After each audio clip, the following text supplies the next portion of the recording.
Good morning, YouTube. It's Hey You, Love Yourself, coming to you with a great tutorial on how to make your own clip-in bangs.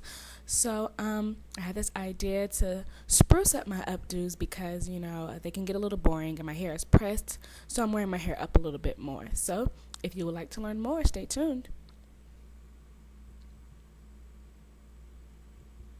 Okay, so first I'm going to give you a list of items that you will be needing for your clip and bangs.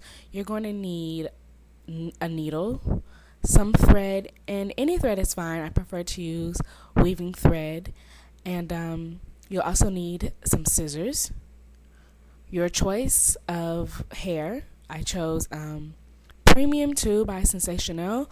I have the 10-inch 1B Yaki by them, and I love this hair. It's not too silky, so it blends with my hair very well. And it's good cheap hair. I didn't pay a lot of money for the hair. And also, last but not least, you will need clip-ins. I chose large wig clips. You can get them at your local beauty supply store. And mine, in the area I live in, they're two for $1, two for 99 cents. And I just have a couple of packs of those. So let's get started. This is the width that I want my bang, right here. So what I'm gonna do, I'm gonna separate the hairs a little bit so I won't cut as many when I cut my section, like that. I'm gonna take my handy dandy scissors and I'm going to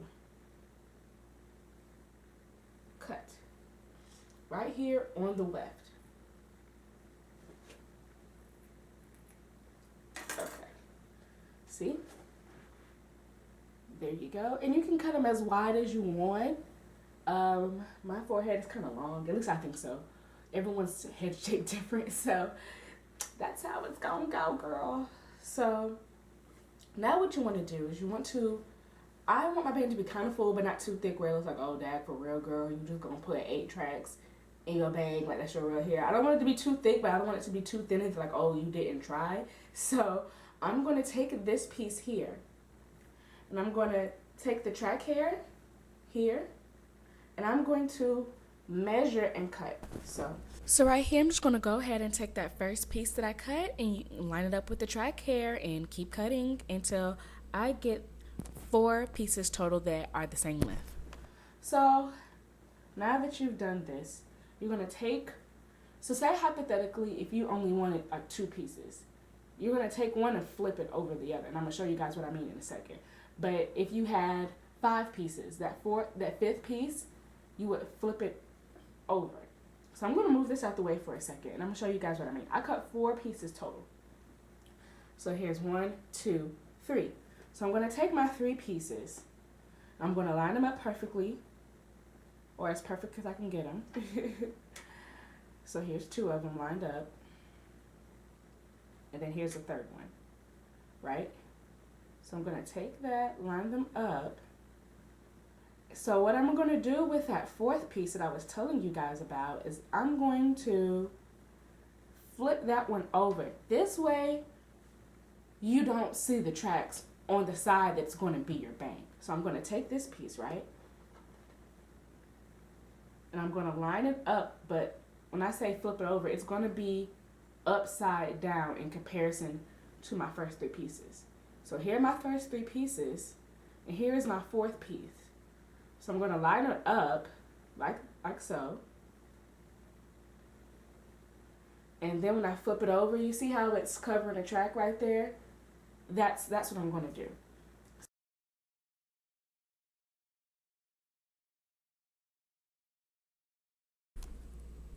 So right here, I'm just going to go ahead and thread my needle. You want to make sure when you unravel your thread that you measure it so that each side is even when you pull it through the hole, and you're just going to go ahead and tie a knot. And after that, I'm just going to realign my tracks so I can get ready to sew them together.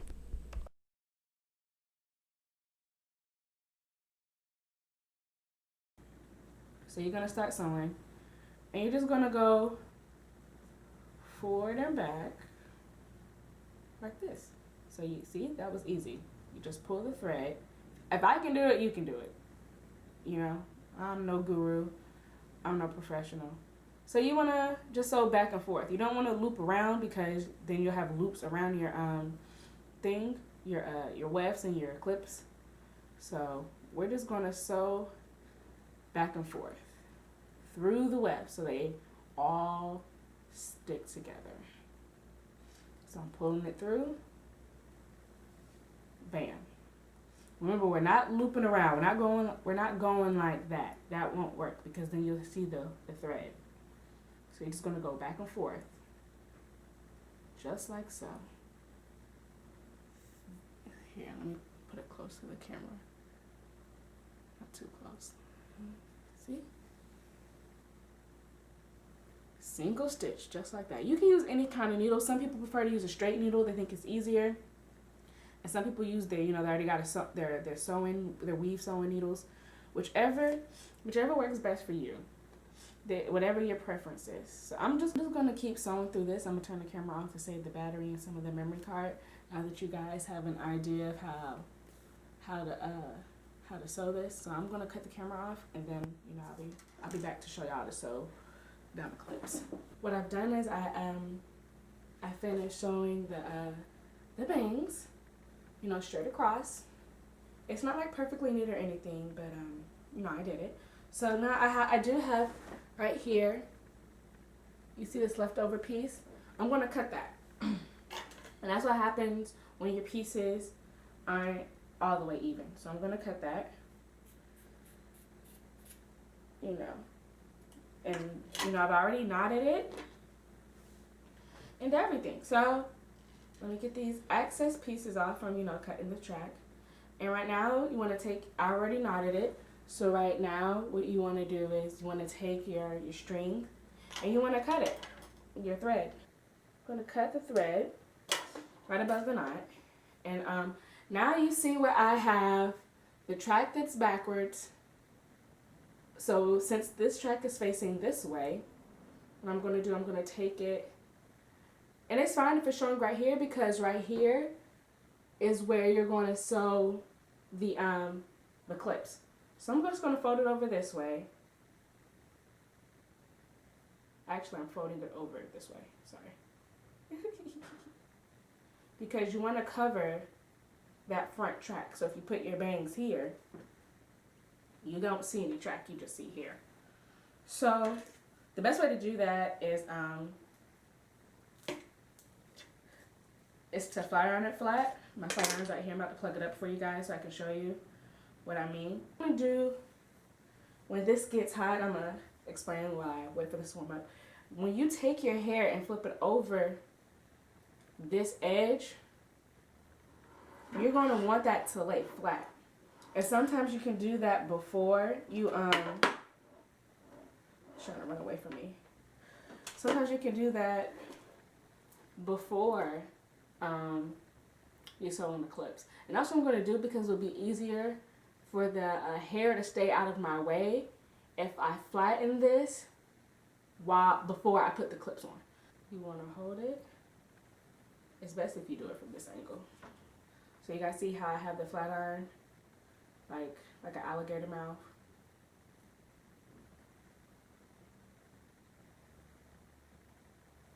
You want to just hold it back down for a few seconds.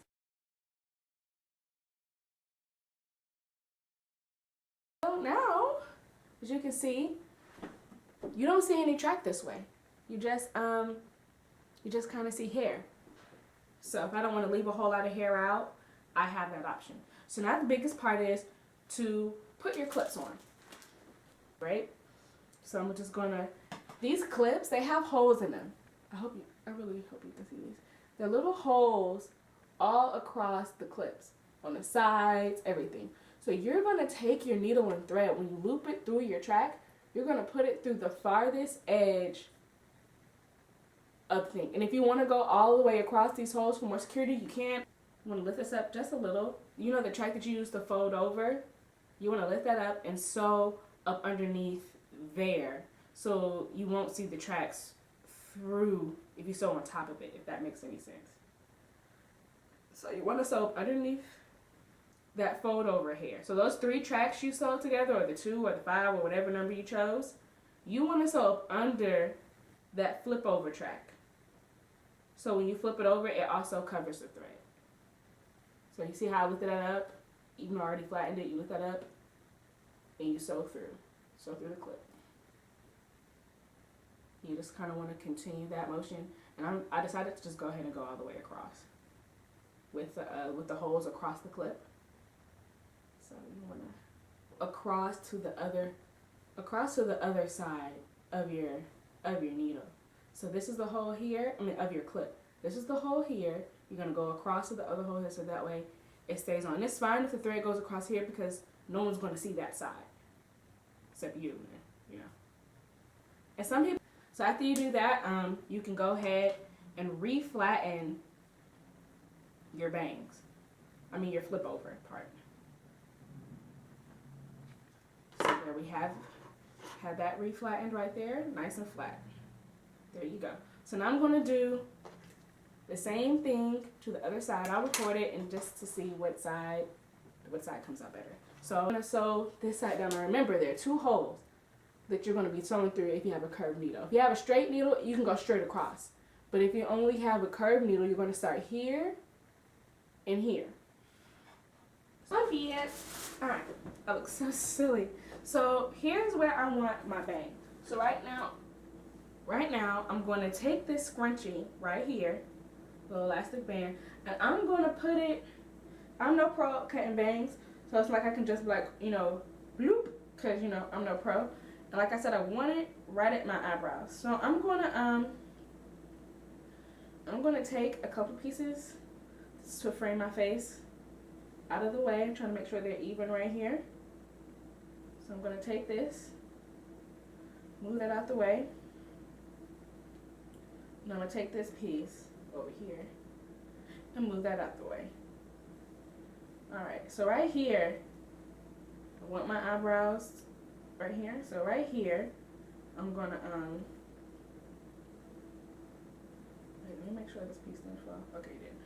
I'm going to, line it up with my eyebrows.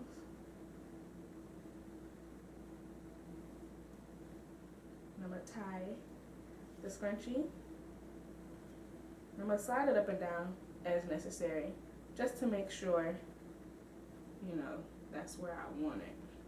So if I want my bangs, I'm going to cut it above the scrunchie, not under. So right here, I'm going to go ahead and cut above where the scrunchie starts and just cut really slow and go straight across. And then after I do that, I'm going to go ahead and take those 2 pieces on the side to frame my face and cut them at a diagonal. Okay, so right here, all I'm doing is I'm using my hair scissors to just clean up a couple of loose ends. Some ends will be a little scraggly, especially after you brush your bangs. You'll see those loose pieces that really shouldn't be there. So I'm just going to cut those and get ready to bump my bang. So I chose to fast forward this part a little bit. This video is already kind of long. So just right here, I'm just showing you how to bump your bangs, for preparation to be put on.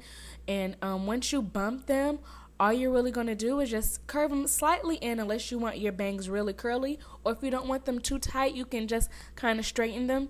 But the more you bump, the less uneven it'll look. And then it'll look a little more smooth. So if I put my hair in a bun or a ponytail, I have a little extra edge to add to my updo. And it's a wonderful thing. So you'll see me putting my hair into a ponytail, my real hair. And you see how it just kind of flows. After I put it on, I just kind of, I trimmed some more hairs off of it. So by the time I was actually ready to go, my bang was a lot more even. And everyone loved it where I went. And I was able to take them right back off. So I had to cut my real hair to have bangs. So hopefully this video tutorial really helped you. And subscribe. Thank you. And remember, always love yourself. Have a great day. Bye.